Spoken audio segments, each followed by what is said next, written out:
What would you say would be a good entry point for someone looking to go deeper into this topic of longing?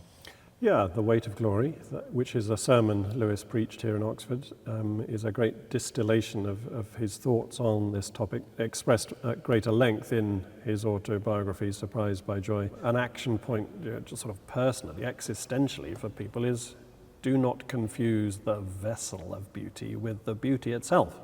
It is not in them, it only comes through them, and what comes through them is longing. Now, by the way, I've always been interested in Lewis's choice of the word come. What comes through them is longing.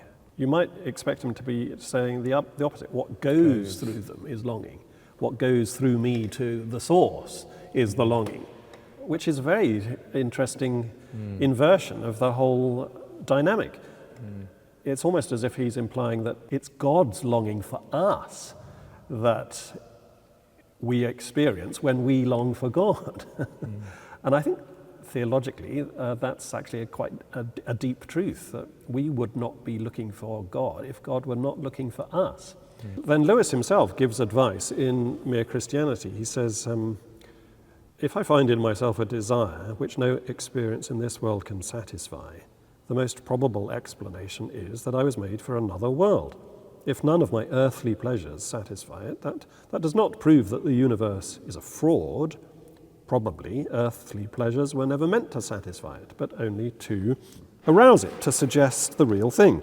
If that is so, I must take care, on the one hand, never to despise or be unthankful for these earthly blessings, and on the other, never to mistake them for the something else of which they are only a kind of copy or echo or mirage. I must keep alive in myself the desire for my true country, which I shall not find till after death. I must never let it get snowed under or turned aside. I must make it the main object of life to press on to that other country and to help others to do the same. We must not settle. We must keep alive that desire. We must not allow the wound to grow over. We must continually let it bleed, even though it weakens us. And that takes some courage and honesty. But it's what makes for great art, at the very least.